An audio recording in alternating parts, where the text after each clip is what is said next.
ngayon, naiintindihan ko na kahit may gawin kang tama, may gawin kang mali, may masasabi at masasabi pa rin talaga yung mga tao. Hindi ako yung magma-market na ito. Kumbaga, hindi ako yung maghahanap ng mga clients. And ayun, answered prayer lahat ng nangyayari sa amin sa Stellar Time Pieces. Actually, ako napunta dito sa watch industry dahil kila paring hype talaga eh. Kung sa sobrang pagka-idol ko sa kanya, ship kami sa watch game din. Imagine, yung pera ko sa bangko, nilabas ko yung 47,000.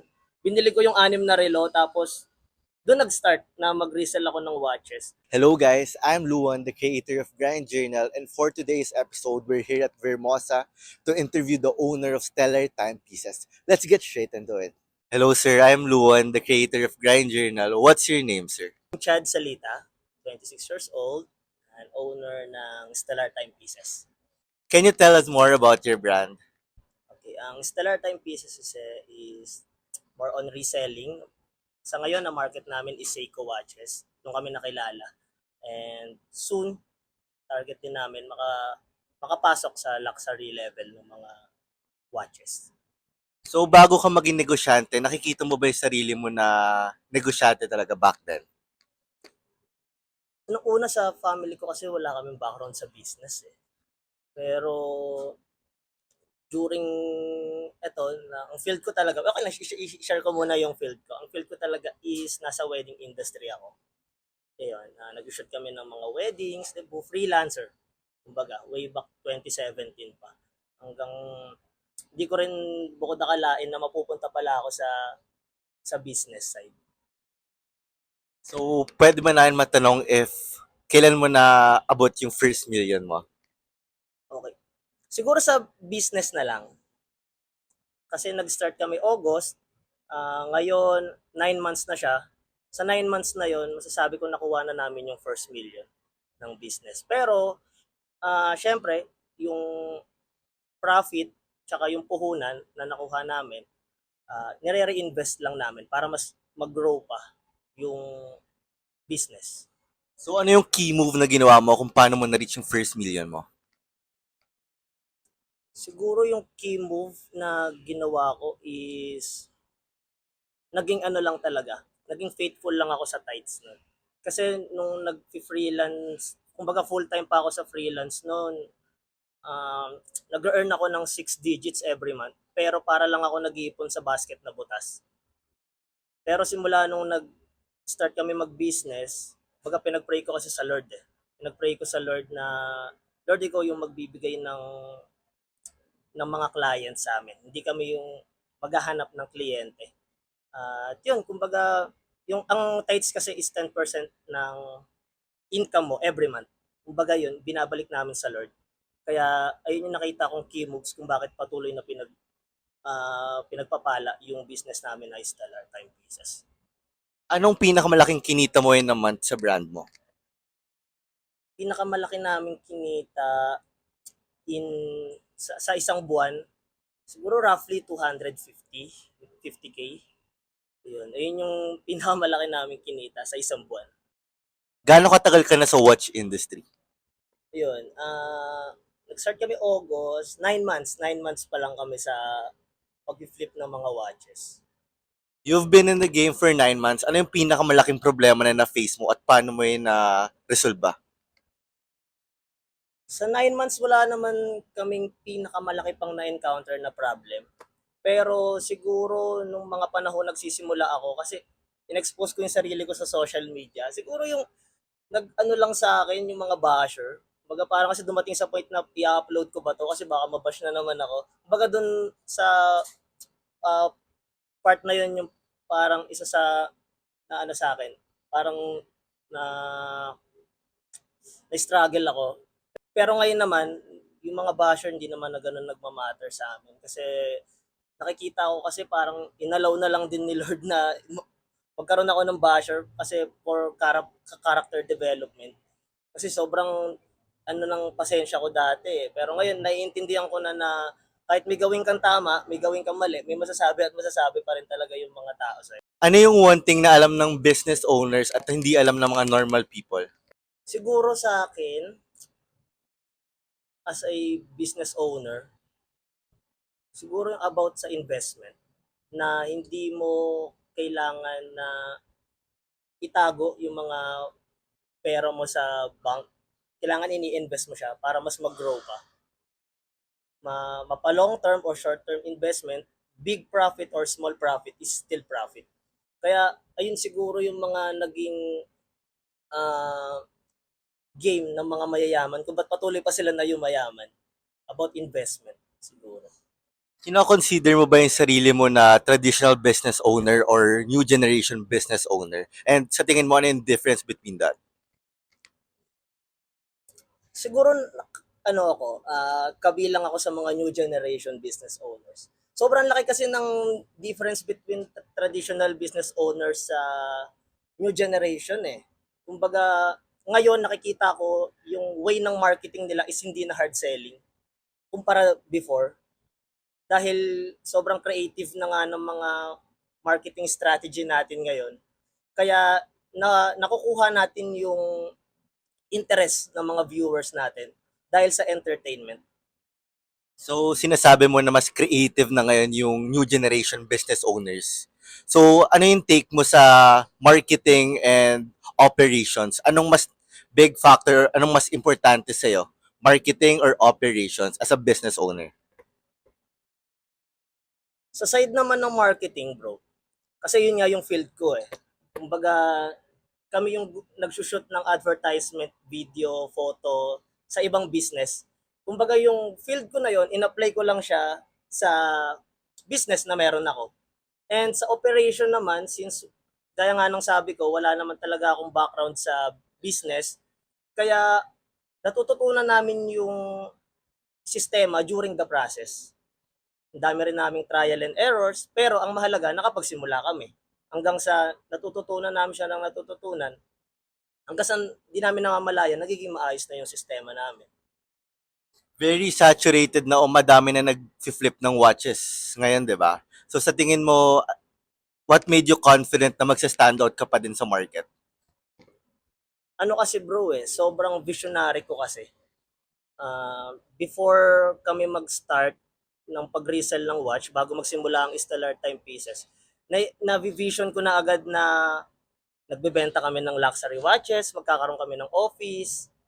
Kumbaga, um, dahil yun yung vision ko, kumbaga itong ginagalawan namin ngayon is alam naming stepping stone pa lang para makapunta dun sa level na gusto namin puntahan. Kumbaga kaya hindi nagmamatter sa amin kahit madaming competitors. Kasi mas malaki pa yung navivision namin para sa business na meron kami. Scaling up is really hard. How did you scale from selling just one watches to selling lots of watches? Kasi bro, alam ko naman na mahirap talaga magbenta, lalo sa online. Lalo kung hindi yun yung interest ng market mo. At mahirap mag-build ng market talaga.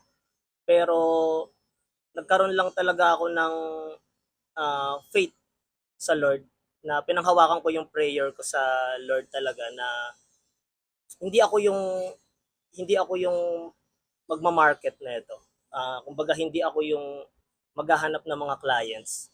And ayun, answered prayer lahat ng nangyayari sa amin sa Stellar Time Pieces. Actually, hindi pa rin nga kami makapaniwala na gano'n na namin nabibenta ng effortless yung mga watches. Ayun siguro yung kahalagahan na may faith ka sa Lord. As a founder of Stellar Timepieces, can you tell us your day in a life as a founder and what separates you from other entrepreneurs? Share ko lang bro, before kasi nung nag full-time pa ako sa events, sobrang workaholic ko kasi. Kumbaga meron akong event every month ng 25 to 28 days. Every month 'yon. Kumbaga sa isang taon, doon ko na halos nabubuhos yung oras ko sa pagtatrabaho. Pero simula nung nag-start kami mag-business, kumbaga doon ko na-realize na hindi naman pala kailangan fokusan 100% ng time mo sa business.